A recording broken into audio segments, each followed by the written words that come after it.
ओम शांति।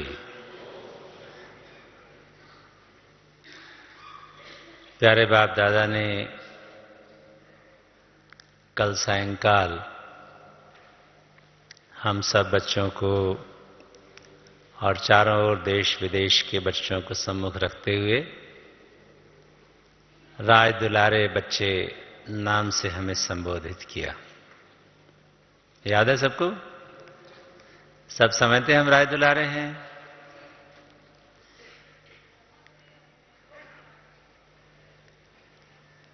एक राज्य, एक धर्म के बारे में, सतयुगी साम्राज्य के लॉ एंड ऑर्डर के बारे में प्यारे बाबा ने बहुत सहज स्पष्टीकरण दिए।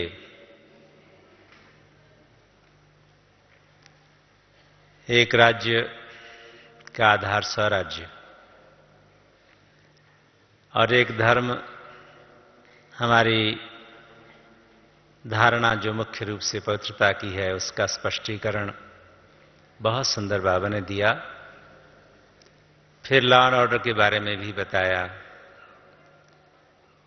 पूरी वाणी को हमारे आदरणीय भ्राता रमेश जी ने आज सुबह आपको बहुत अच्छी तरह स्पष्ट करके बताया ही है। सायंकाल की क्लास में भी हमने बहुत सुंदर सकाश देने की सेवा पर क्लास सुनी आत्म प्रकाश भाई के द्वारा, और नलिनी दीदी ने फिर आपको 7 बजे की क्लास में कितना सहज पुरुषार्थ उनका जीवन में चलता है और कैसी सहज उपलब्धियां उन्होंने पाई हैं, बहुत सुंदर रूप से समझा रही थी कि जब छोटी सी थी तो बाबा ने कहा कि ये मछली साइज फंसने वाली नहीं है, लेकिन कैसे बाबा ने उनको अपने स्नेह के सूत्र में बांध लिया। और अभी भी साई में भी जब वो टीचर्स ट्रेनिंग कराने की जिम्मेवारी संभालती हैं, अभी भी वैसे ही अपने बाल्यकाल को भूलती नहीं हैं।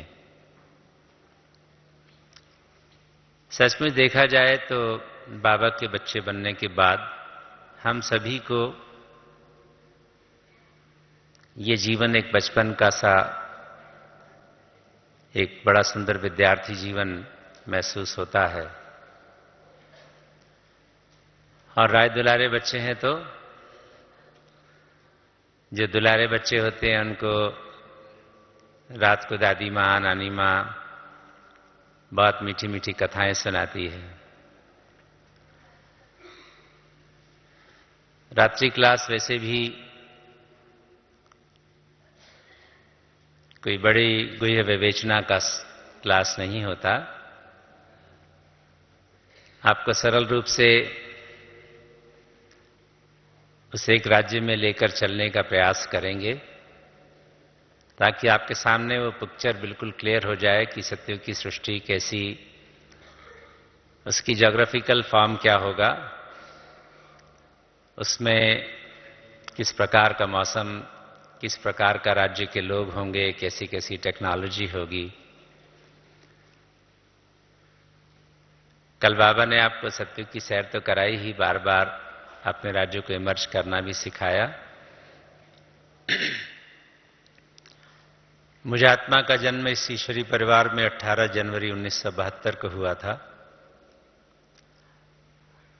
और पहले ही दिन दिल्ली रजौरी गार्डन में उस समय निमित्त टीचर हमारी आदरणीय सुदेश बहन जी होती थी। उनके द्वारा बाबा ने स्वयं दृष्टि दे करके और मुझे आत्मा को सीधा वतन में पहुंचा दिया था। तो पहले ही दिन 1 घंटा सूक्ष्म वतन की सैर भी की और अपने संपूर्ण फरिश्ता स्वरूप को भी बहुत अच्छी तरह से देखा।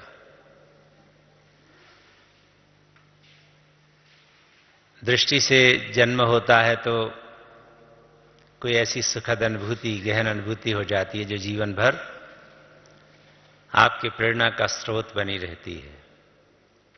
कुछ आत्माओं को ज्ञान से जन्म होता है, कुछ का धारणाओं से।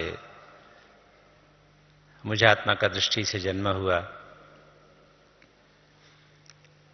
और दृष्टि में क्या होता है कि अपना कोई पुरुषार्थ नहीं होता, सीधे आप उड़कर वतन में चले जाते हैं, जब आपको ये नहीं पता कि शरीर और आत्मा अलग अलग हैं या परमात्मा का परिचय क्या है, कुछ भी ना मालूम हो और सीधे आप अपने फरिश्ता स्वरूप का साक्षात्कार कर लें। मेरा कोर्स हुआ था 30 सेकंड का सिर्फ, क्योंकि मौन दिवस था, 18 जनवरी मौन का दिवस होता है, इसलिए बहन ने अव्यक्त भाषा में केवल 3 सेंटेंस ही सुनाए थे कि आप एक ज्योति बिंदु स्वरूप आत्मा हो, शांत स्वरूप, शांति के सागर की संतान। बस 3 सेंटेंस सुनाए और मुझे क्लास में बिठा दिया गया था। बाल्यकाल से साधु सन्यासियों की गोदी में पले थे,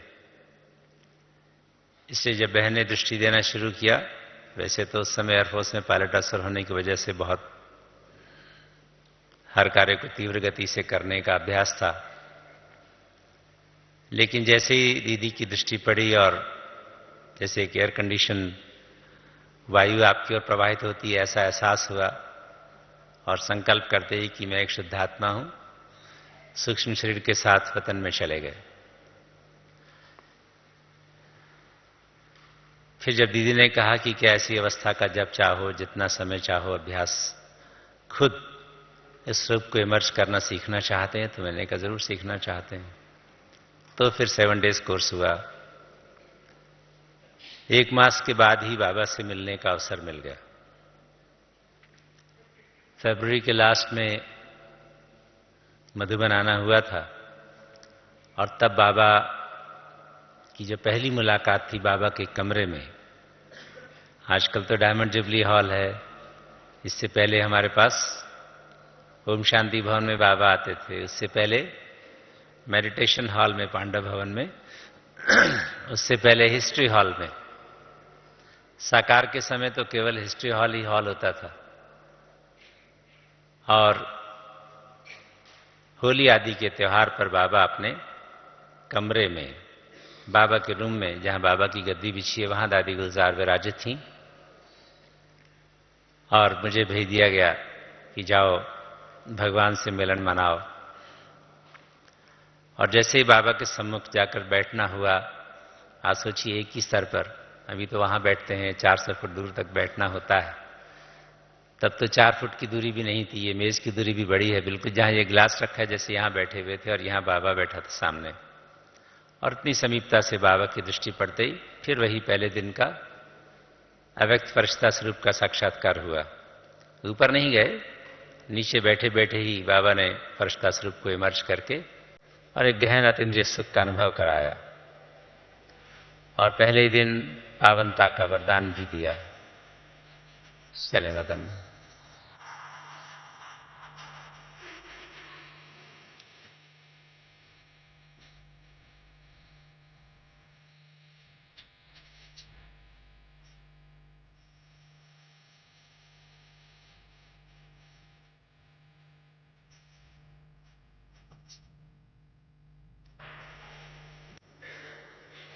इस प्रकार डायरेक्ट प्यारे बाप दादा की दृष्टि से मिली हुई शक्ति और वरदान के आधार पर ये दैवी संगम युगी जीवन प्रारंभ हुआ।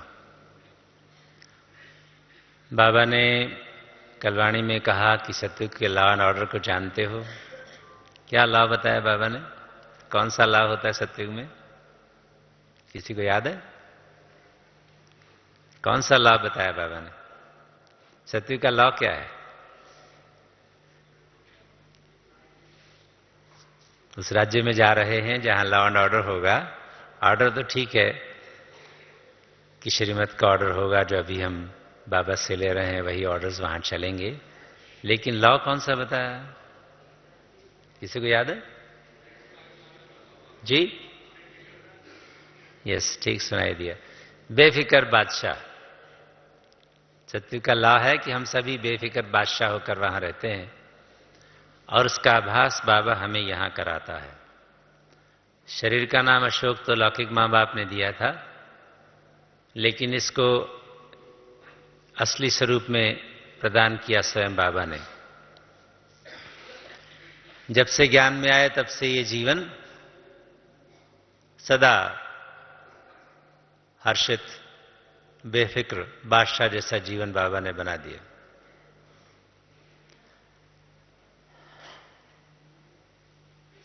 आसाम में पहली पहली पोस्टिंग हुई थी। वहां पर भी जाते ही पहले दिन बाबा ने, कोई वहां संदेश नहीं था तब तक, पहले ही दिन एक 8 जिज्ञासुओं का बड़ा सुंदर ग्रुप दिया और एक गीता पाठशाला का निर्माण करा दिया। और फिर एक नए जोन की स्थापना भी हो गई। वहां से आगरा आ गए।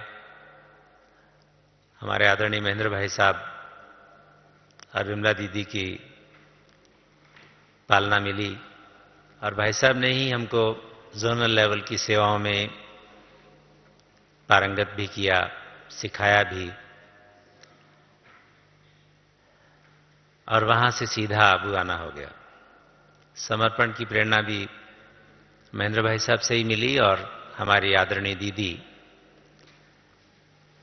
जो कि दिल्ली जोन उनके पास होता था और आसाम भी उनके पास था, तो उनकी पालना मिली थी और उन्होंने ही प्रेरित किया मधुबन निवासी बनने के लिए।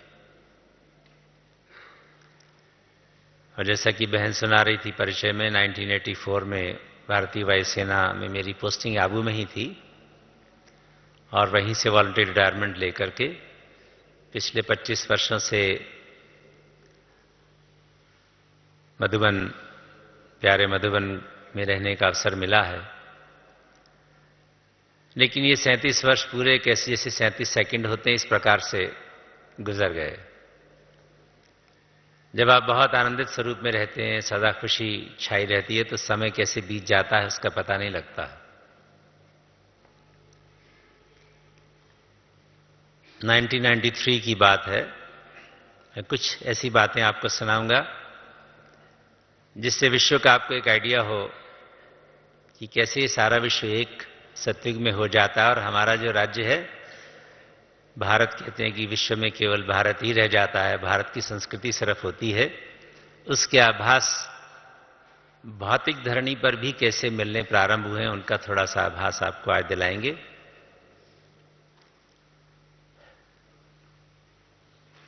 बाबा हमेशा हमें कहते हैं कि विश्व के 5 कॉन्टिनेंट्स को ग्लोब के रूप में इमर्ज करो और 5 खंडों की सर्वात्माओं की सकाश द्वारा सेवा करो। तो एक दिन दादी चंद्रमणि ने पूछा, आजकल अशोक भाई क्या पुरुषार्थ चल रहा है? मधुबन प्रांगण में बैठे थे। हमने कहा, दादी बाबा ने कहा है ना कि ग्लोब सामने इमर्ज करके और 5 महाद्वीपों की सेवा, सर्वात्माओं की सेवा करने का अमृत वेले सकाश द्वारा अभ्यास करो। अच्छा, तो तुम विश्व के 5 खंडों को इमर्ज करके सेवा करते हो? जी दादी। तो फिर तुम जरूर विदेश जाओगे। सुबह दादी के मुख से वरदान निकला और उसी दिन मीटिंग थी एक, जिसमें बड़ी दादी जी को अमेरिका में सर्वधर्म सम्मेलन में प्रिजाइड करने के लिए आमंत्रित किया गया था और दादी ने वहां जाने का प्रोग्राम बना दिया।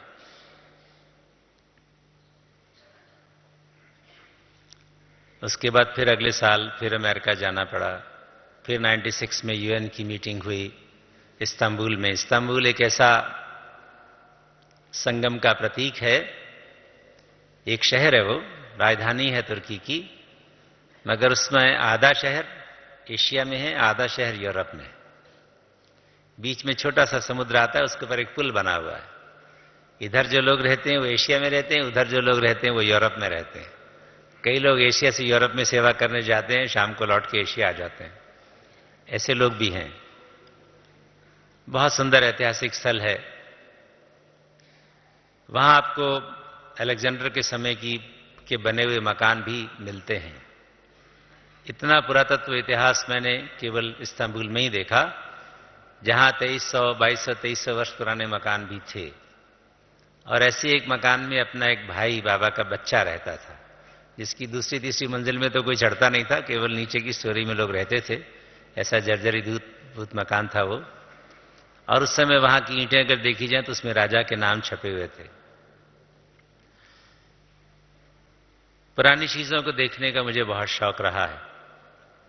अभी सन 2000 में जब ये सिक्योरिटी सर्विसेज विंग का निर्माण हुआ तो दूरस्थ फील्ड एरियाज में जो हमारी सेनाएं तैनात हैं उनकी सेवा का अवसर मिलता रहा। तो मैं एक ऐसी जगह पहुंचा कि बाबा तो हमें सत्युग ले ही जाता है और देवी देवताओं की हम संतान है, वो सिखाता है, लेकिन केवल बाबा के मुखारबिंद से हम सुनते हैं और हमें साक्षात्कार होता है कि भविष्य में फिर से देवी देवताओं का संसार आएगा।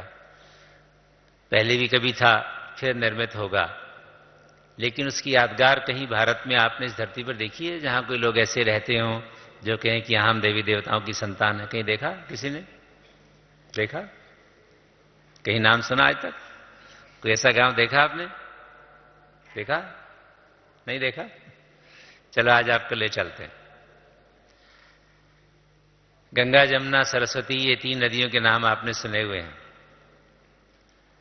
सिंधु नदी की सभ्यता के बारे में भी आपने सुना है। सरस्वती नदी कहां है इस समय? किसी ने देखी है? किसी को ज्ञान है भी या नहीं है? जी क्या बोला?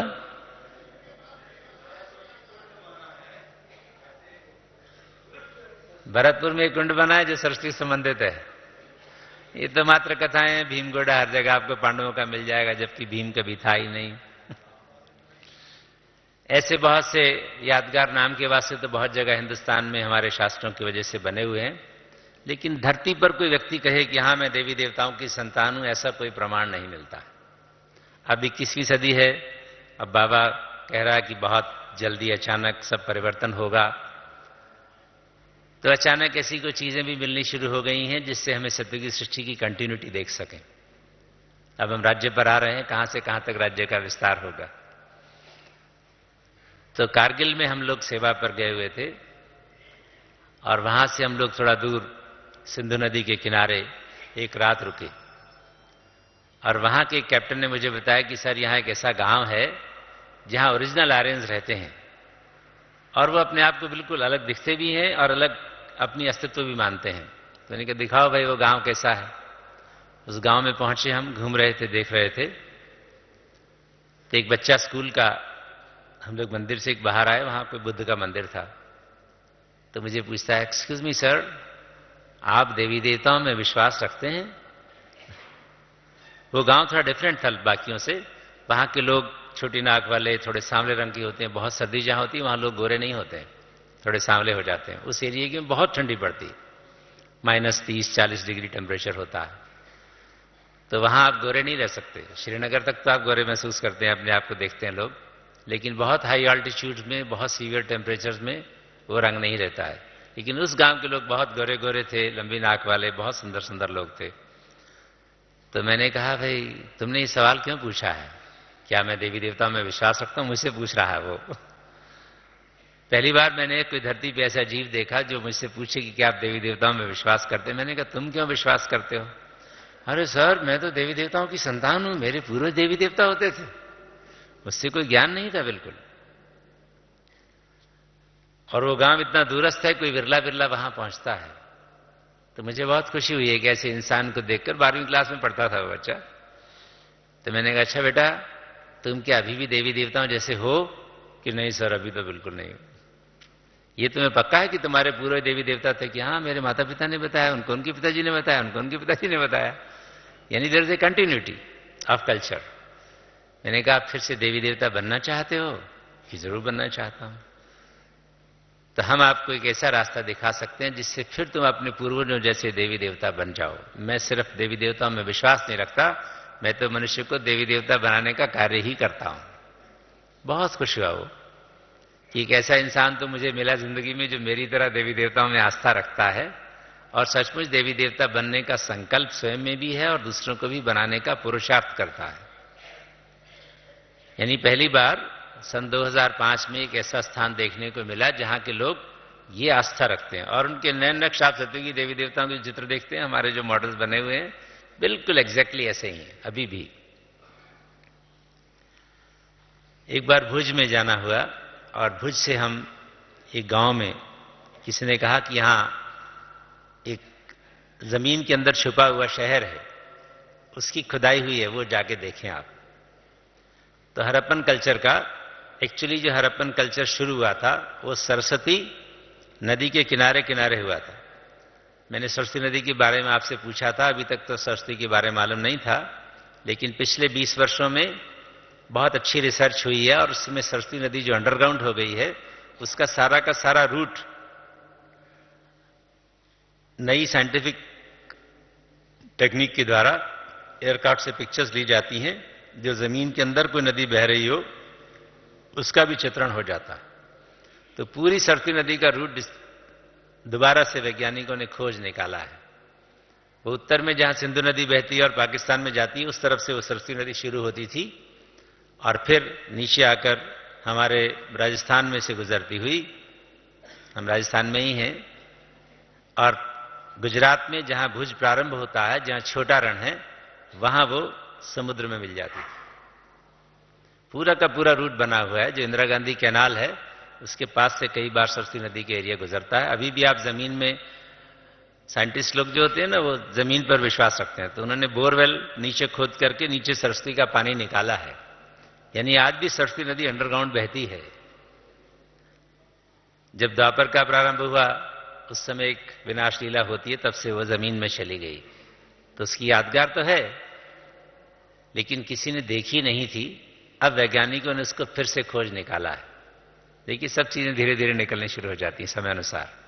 अब चूंकि सतयुग बहुत नजदीक है, आने वाला है, अचानक विश्व का परिवर्तन होने वाला है। 18 जनवरी तक प्यारे बाप दादा ने हमको समय दिया है, होमवर्क दिया है संपूर्णता को प्राप्त करने के लिए, संपूर्ण पावनता का चार्ट रखने के लिए, फुल स्टॉप लगाने के लिए होमवर्क मिला है। कर रहे हैं सब लोग? चार्ट सभी लोग रख रहे हैं? क्योंकि 18 जनवरी बहुत नजदीक है। उसके बाद अचानक कुछ परिवर्तन भी हो सकते हैं। तो सरस्वती नदी के किनारे वो सारी सभ्यता, सरस्वती और जमुना नदी के बीच में हरप्पन कल्चर प्रारंभ हुआ था। फिर धीरे धीरे वो सिंधु नदी की ओर गया, फिर उसका नाम ही सिंधु नदी की सभ्यता हो गया। फिर दोनों तरफ विस्तृत होता है। तो एक उसका हमने उद्गम में देखा गांव, और एक उसके अंत पर गांव देखा। वहां खुदाई हुई थी और पूरा का पूरा शहर अनकवर हुआ है। उसका सुंदर सा चित्र बनाया उन्होंने कि कैसे वो राजा के रहने का स्थान कौन सा है, प्रजा के रहने के कैसे मकानात होते थे, सब तरह स्वर्णाभूषण कैसे होते थे, वहां के लोगों का कल्चर कैसा था। उसके ऊपर एक बहुत सुंदर किताब छपी है, एक अमेरिकन ने लिखी है, लेटेस्ट, वो भी 2000 के बाद। और उसमें उन्होंने सभ्यता की 2 विशेषताएं बताई। हम कोई भी संसार का इतिहास देखें, युद्धों का इतिहास है।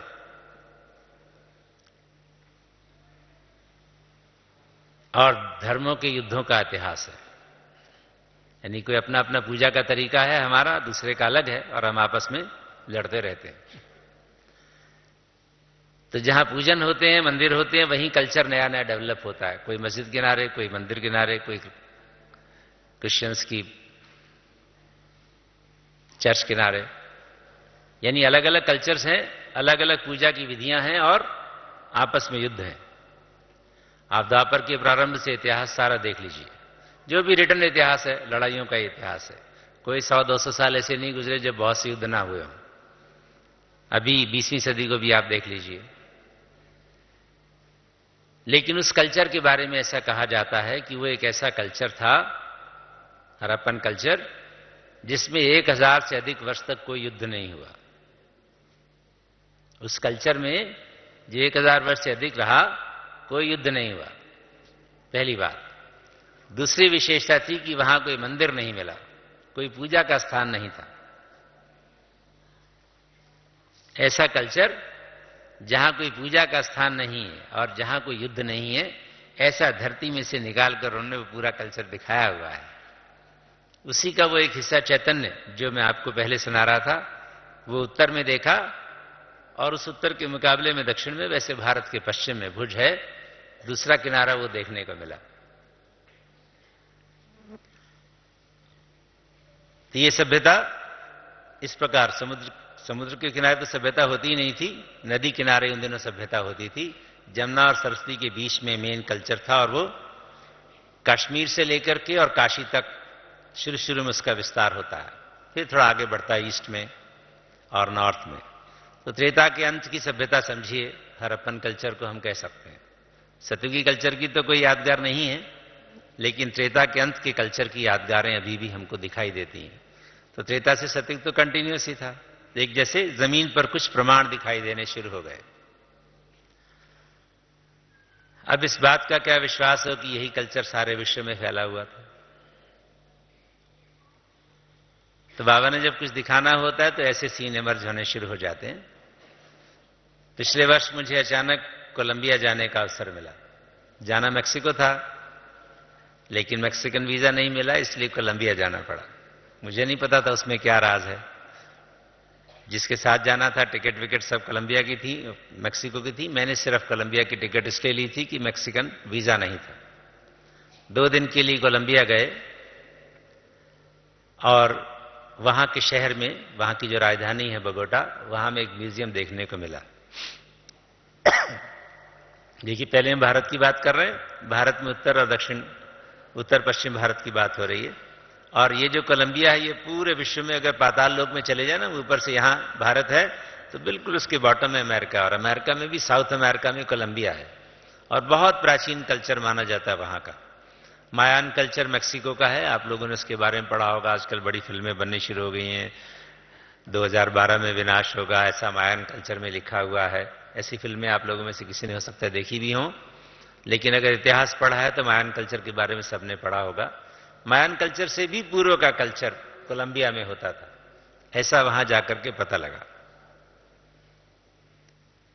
और फिर जैसे इस कल्चर को हमने भुज में देखा, एग्जैक्टली वहां वैसे ही सिस्टम, वैसे ही लोग, वैसे ही स्वर्णिम संसार। उसका नाम है एल्डोराडो। वो लोग एल्डोराडो करके बोलते हैं कि कोलंबिया में जो कल्चर था एल्डोराडो, गोल्डन एजेड कल्चर था, क्राइस्ट से 1000 साल पहले। हम लोग तो अभी तक यहां अमेरिका के बारे में जहां जाते हैं वहां यही सुनते थे कि 300 साल पहले ही केवल अमेरिका डेवलप हुआ, उससे पहले केवल कोई रेड इंडियन वहां रहते थे, इसके सिवा कुछ भी नहीं जानते हम लोग। लेकिन मायान कल्चर की उससे पुरानी बात है, इनकाज उससे पुराने हैं, और उनके भी जो फोर फादर्स थे वो कोलंबिया में रहते थे। और म्यूजियम में बहुत सुंदर सारे के सारे वो गहने दिखाए हुए हैं, जो मैंने भुज के अंडरग्राउंड गांव में जो कल्चर निकला, उसके जो पूरे गहने हैं लोगों के पहनने के, नारियों के, पुरुषों के अलग अलग, वो सब गहने के सैंपल यहां भी हैं और वैसे के वैसे सैंपल वहां भी हैं।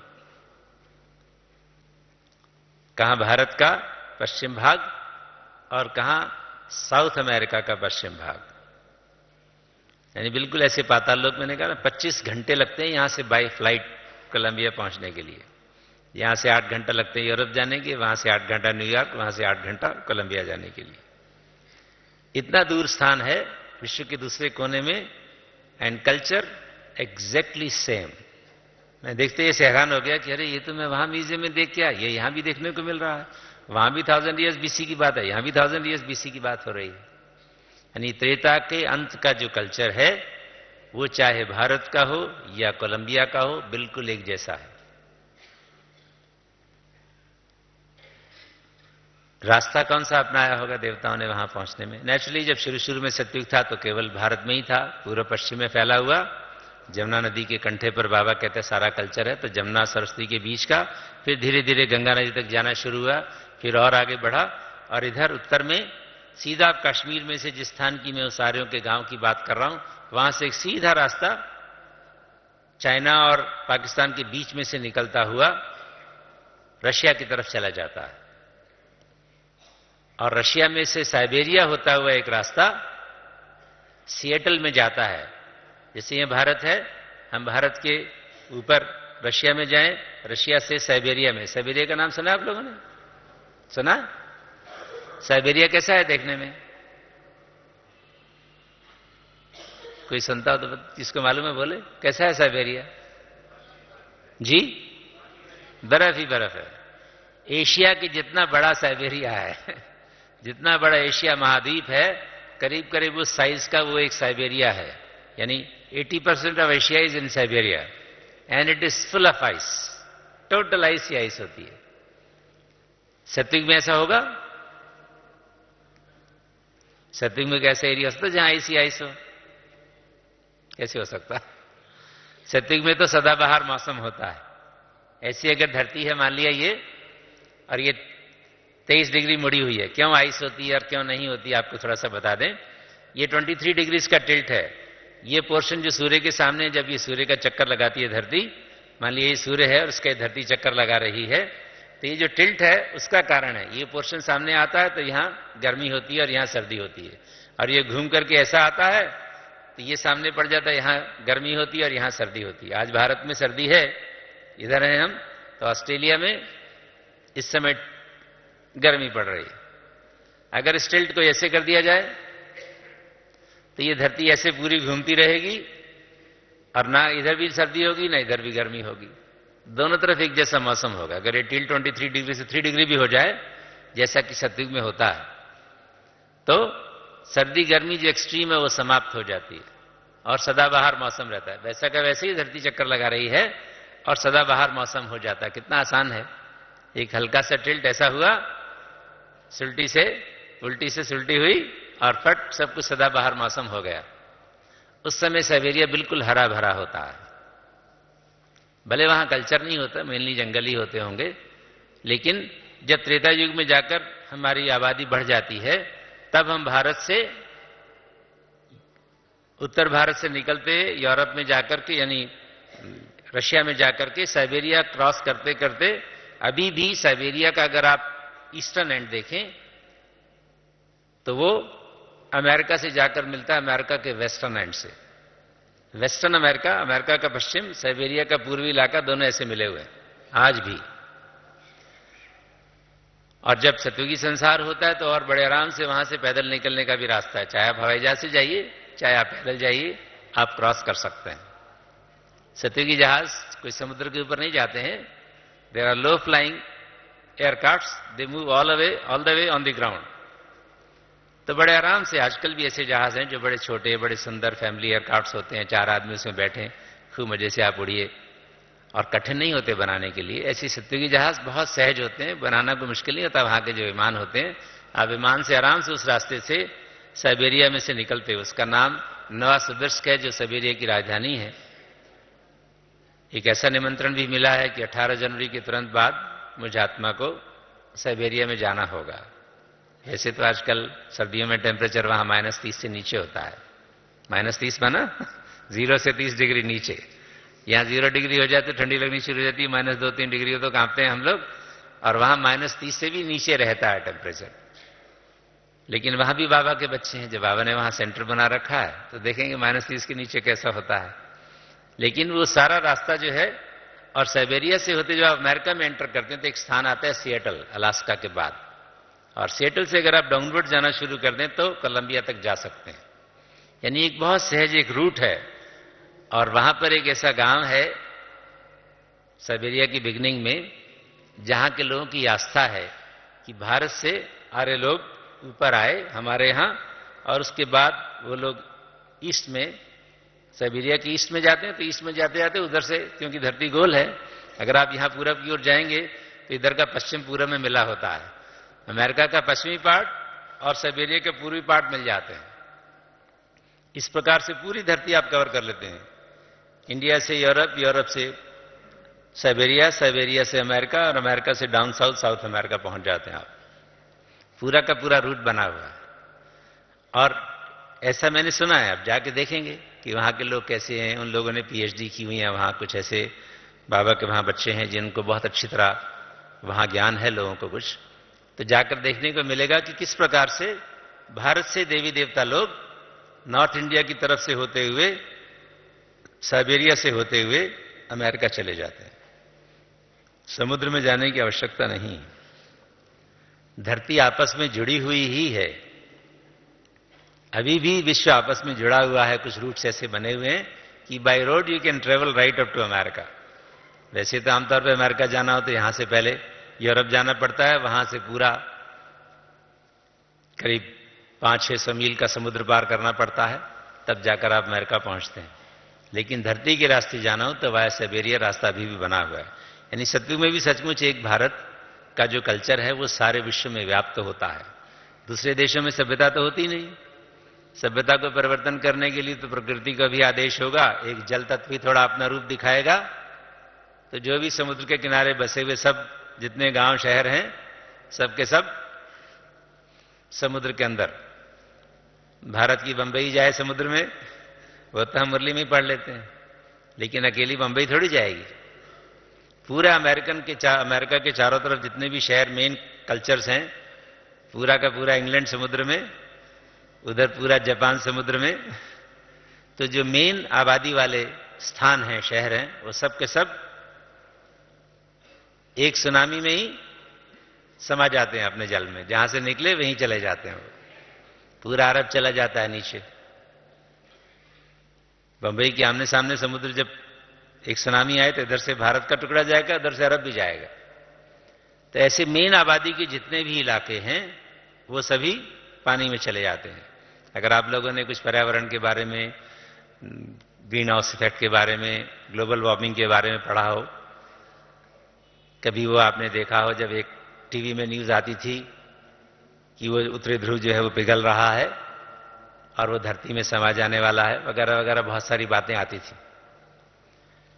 और सचमुच वैज्ञानिकों का एक निश्चित मत है कि निकट भविष्य में ग्लोबल वार्मिंग की वजह से जल का स्तर ऊंचा उठेगा और जल तत्व के द्वारा ही बहुत भयंकर विनाश हो जाता है।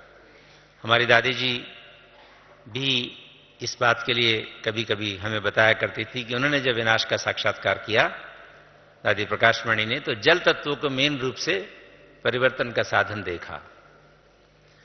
तो ये परिवर्तन तो होगा ही, लेकिन अभी भी हम साइंस को देखें तो अभी भी जमीन पर सतयुगी जो राज्य है हमारा, उसके कल्चर के रेमानेंट्स मिलते हैं, उसमें एक कंटिन्यूटी मिलती है।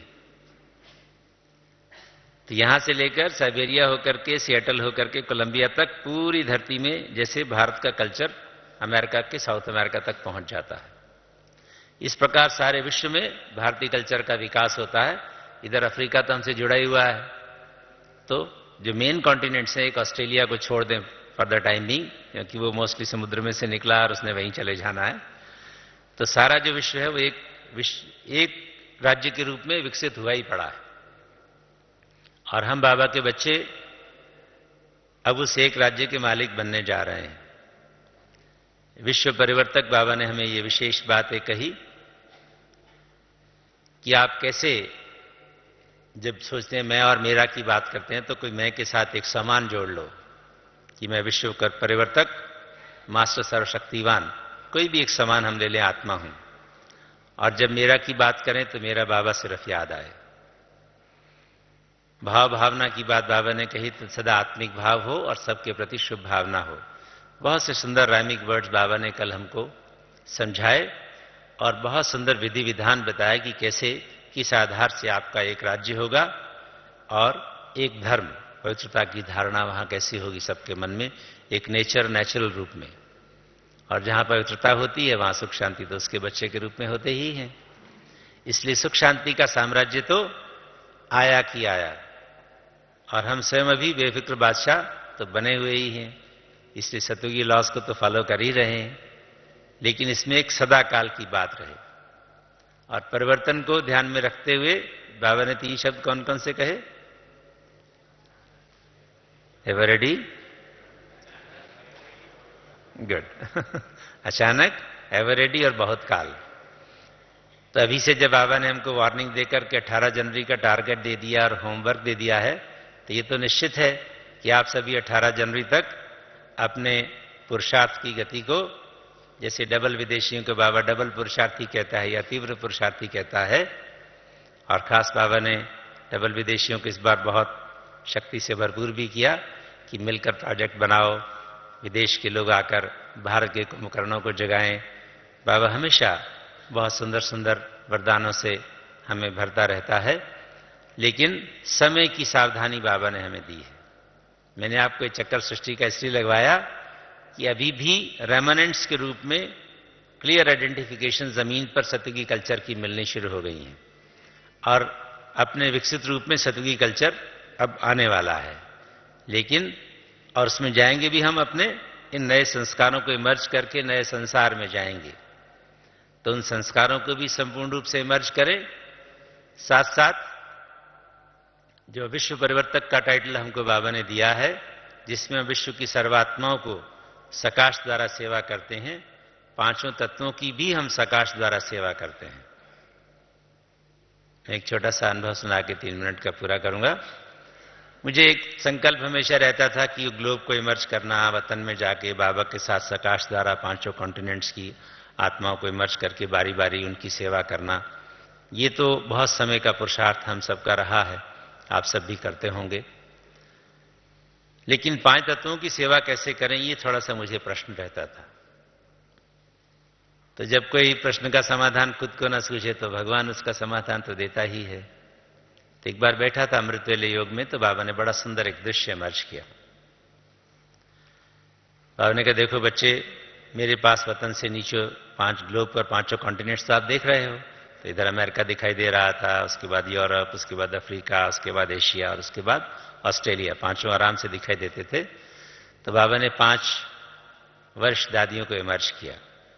सबसे पहले मम्मा को, मातेश्वरी को, और उसके हाथ से ऐसे पवित्रता की वाइब्रेशंस अमेरिका की ओर जा रही हैं और आकाश धुंधला धुंधला सफेद होता जा रहा है। तो पवित्रता की वाइब्रेशन से अमेरिका की सर्वात्माओं को सकाश भी मिल रहा है, उनके चेहरे भी खिल रहे हैं और आकाश तत्व पावन हो रहा है। फिर हमारी वर्तमान चीफ दादी जानकी जी इमर्ज हुई। आप जानते हैं वो डेल्टा वेव्स ट्रांसमिट कर सकती हैं, डेल्टा रिदम पैदा कर लेती हैं, उनके दोनों ऑक्सीपिटल डेल्टा वेव्स में आ जाते हैं। She is the only one who can do it on this earth, और कोई नहीं कर सकता। क्योंकि बहुत गहन शांति की स्थिति में अगर आप चले जाते हैं, कंप्लीटली निर्संकल्प अवस्था में, निर्विकल्प अवस्था में कहें, हम सभी को कुछ कुछ अभ्यास तो सभी को है इस बात का, लेकिन संपूर्ण अभ्यास हमारी दादी का विशेष माना जाता है। तो शांति की वाइब्रेशंस एमिनेट हो रही हैं, यूरोप की आत्माएं खिल रही हैं और अग्नि तत्व की सेवा हो रही है। अग्नि एक सेवक के रूप में जैसे स्टीम कुकर के रूप में चेंज हो जाती है। और फिर हमारी दीदी इमर्ज होती हैं। मनमोहिनी दीदी की विशेषता थी कि प्रेम की मूर्ति मानी जाती थी वो। तो प्रेम की वाइब्रेशंस इमर्ज होती हैं, अफ्रीकन आत्माएं इमर्ज हो रही हैं, उनका ट्रांसफॉर्मेशन हो रहा है, उनके चेहरे खिल रहे हैं और वायु तत्व की सेवा हो रही है। भयंकर वायु म्यूजिकल टोन्स में चेंज हो जाती है, जैसे बांसुरी की आवाज आती हो। फिर बड़ी दादी हमारी इमर्ज होती हैं। बड़ी दादी को हमेशा हमने देखा, आनंद के सागर का रूप देखना हो तो बड़ी दादी को हम देखते थे। 25 वर्ष तो हमने इनकी गोदी में पालना पाई। आप में से कई लोग ऐसे हैं जिन्होंने और भी पाई होगी, जो पुराने हैं। सदा आनंद स्वरूप में रहती थी। कैसी भी परिस्थिति हो, दादी का आनंद स्वरूप कभी भी हिलता नहीं था। तो आनंद की वाइब्रेशंस एमिनेट हो रही हैं। एशियन कॉन्टिनेंट की आत्माएं आनंदित हो रही हैं। विशेष तौर पर भारत इमर्ज होता है और जल तत्व की सेवा हो रही है। यानी भयंकर जल चेंज होकर के सुंदर झरनों में, नदियों में, तालाबों के रूप में चेंज हो रहा है। एक से सीन अपने आप बन रहा था। फिर हमारी दादी चंद्रमणि शक्ति स्वरूपा इमर्ज हुई। तो शक्ति स्वरूपा तो है ही वो, तो शक्तियां इमर्ज हो रही हैं। ऑस्ट्रेलिया की आत्माएं खिल रही हैं और ऑस्ट्रेलिया मोस्टली डेजर्ट लैंड है, वो हरा भरा होता जा रहा है। सशक्त धरती वो होती है जो हरी भरी हो, जैसे कि सतयुग में होगी, सारी हरी भरी होगी, वहां तो कोई डेजर्ट नहीं होंगे। तो इस प्रकार पांचों गुण, पवित्रता, शांति, प्रेम, आनंद और शक्ति, 5 तत्व सामने एक एक करके इमर्ज होते हैं और पांचों की सेवा हो रही है। आपको याद है जब बड़ी दादी ने शरीर छोड़ा था तो वतन में जब पहुंची तो उनका अभिनंदन कैसे हुआ? बाबा ने सुनाया था। किसने अभिनंदन किया दादी का वतन में? जी, 5 तत्वों ने। 5 तत्व सुंदर सजे सजाए देवता रूप में थे और उन्होंने दादी जी का अभिनंदन किया। यानी हमारी दादी मां विश्व परिवर्तक का रोल उन्होंने इस विश्व में ऐसा सक्षम रूप से मैंने कभी किसी को नहीं देखा। मैं तो कहूंगा एको दादी द्वितीय नास्ति, न भूतो न भविष्यति, ऐसा उनका स्वरूप हम सब ने देखा है। और उनकी स्वागत प्रणाली में 5 तत्वों ने दादी का अभिनंदन किया वतन में, यानी 5 तत्वों की, 5 कॉन्टिनेंट्स की सेवा करने की जो विस्तृत सेवा हमारी दादी के समय में हुई है, उसकी कोई दूसरी मिसाल नहीं है। तो इस प्रकार 5 तत्वों की सेवा का जैसे मुझे बाबा ने सीन दिखाया, आप अपना अपना सीन, अपना अपना बिल्डअप कर सकते हैं, लेकिन ये संकल्प रखें कि हमें जब सकाश की सेवा करनी है तो 5 खंडों की सर्वात्माओं के साथ साथ 5 तत्वों की भी सेवा करें, क्योंकि परिवर्तन के समय में ये 5 तत्व अपना विकराल रूप तो दिखाएंगे। अगर आपने 5 की सेवा की होगी तो ये 5 तत्व आपके सामने आपके सहयोगी बन जाएंगे। दुनिया को कोई भी विकराल रूप दिखाई दे, आप बच्चों के लिए वो सेवक के रूप में यहां भी आपका साथ देंगे, और सतयुग में तो उन्होंने आपकी सेवा करनी ही है। तो आज इस सभा में उपस्थित सभी आत्माएं ऐसी परिपक्व अवस्था का पुरुषार्थ प्रारंभ करें कि हम विश्व की सर्वात्माओं की सेवा के निमित्त बने। उससे पहले तो अपनी अवस्था को संपूर्ण पावन बना करके, जैसा बाबा हमसे चाहता 18 जनवरी तक बाबा को चाट दें, और उसके साथ साथ विश्व की सर्वात्माओं को और 5 तत्वों को सकाश देने का साथ साथ अभ्यास करते रहें। तब 18 जनवरी को आपको ऐसा लगेगा कि सचमुच जैसा बाबा हमसे चाहता है वैसा हमारा पुरुषार्थ है। आप भी गदगद रहेंगे, बेफिक्र बादशाह की स्थिति में रहेंगे, और बाबा भी बहुत प्रसन्न होंगे आप सबको देखकर। तो आप सबको पहले से ही आपकी संपूर्ण सफलता की बधाई देते हुए वाणी को विराम देते हैं। ओम शांति।